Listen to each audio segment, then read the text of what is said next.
Hi everyone. So we're back out into the shop here. Recently posted about a end table that I made for Lori, and it got completed. So need to get on to doing the second one that I promised her now, and then eventually we'll also do a coffee table. So I thought I might keep you up to date as to how I do this. It's really pretty simple, but sort of interesting too. So what I've got here is I already pulled out my wood that I want to use for this project. So what I have here, and this is wood that I get from my friends, that's all nicely dressed and square and clean, and I don't have to run it through the planer or the sanders or anything. I'm just gonna start to cut it up because it's all nice and flush. Really good stuff.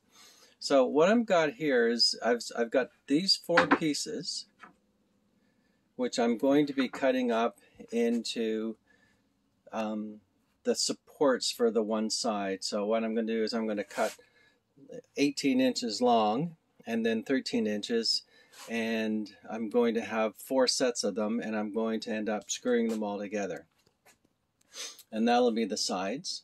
And then I've got two extra pieces right here, these two pieces right here, which are going to be the braces for the other ends that stabilize the whole thing. And then this little pile of wood right here, I'll be cutting up for the bottom shelving. This bigger wood on the bottom, that's going to be the very top of the end table. And I've already taken this wood and three nice pieces of maple, really nice pieces of maple, and I've already glued them together. So I have a fairly big piece here, and that's going to be the top. After you glue them all together, you're going to be sanding it down and getting rid of some of the roughness between the joints and some of the glue that's popped up between the seams as well. So that's the rough wood, and it's all going to go together to make this end table. I'm going to use this process that I have, very simple process. I'll show you. When I put these pieces of wood together, all I'm going to do is end up butting the joint like this. Now usually when you put a joint together like this, when you butt one up against the other like that, it's usually the weakest joint you could ever possibly make. And if you ever just tack them together like that, probably within about 3 months the whole thing will fall apart. But you buy these little kits here, and I forget the name of it, but you can literally spend $400 for these things, multiple attached together and very fancy. This little thing cost me 10 bucks, and I just use it and it works just fine.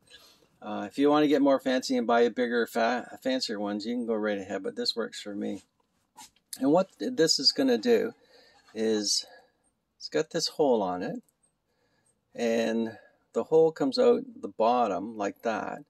And what we're going to do is we're going to put this little piece of plastic right there. I'm going to clamp it down in place, and I'm going to put my drill in here, right there, and push it in, and it's going to drill a hole on an angle through here, almost on a 45-degree angle.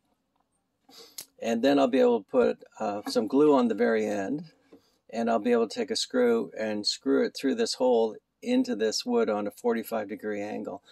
Very precision, and it tightens it up, and the glue holds it all together. It'll stick together like for 100 years.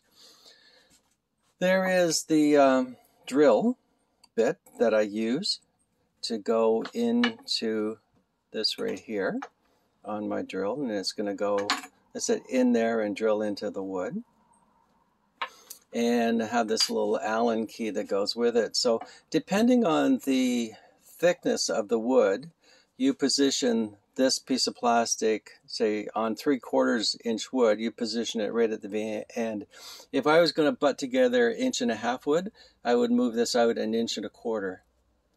And then also on this right here, you actually move this this cowling this cowling would actually move forward or backward depending on how thick your wood has to be. And this is a little Allen key that loosens it up to move it back and forth. And of course you get your handy little instructions to tell you just where to position this. So that's what I'm going to be doing. I'll keep you up to date as I go along. I'll try and show you each step. Next thing I'm going to do is take measurements of the one that I've already done. So I guess make sure I keep the two sizes together. And then I'll come back out here. I'm going to measure up this wood, and I am going to start to saw it either on my table saw or on my chop saw and get them to the right lengths. And then I'm going to start drilling my little holes in each one of them in order to get them all rough assembled and then eventually attached all together. So that's where we're going to start right now. I'm going to clean up my shop, get my measurements, and I'll join you in a little while sawing some wood. Thanks a lot. Bye-bye.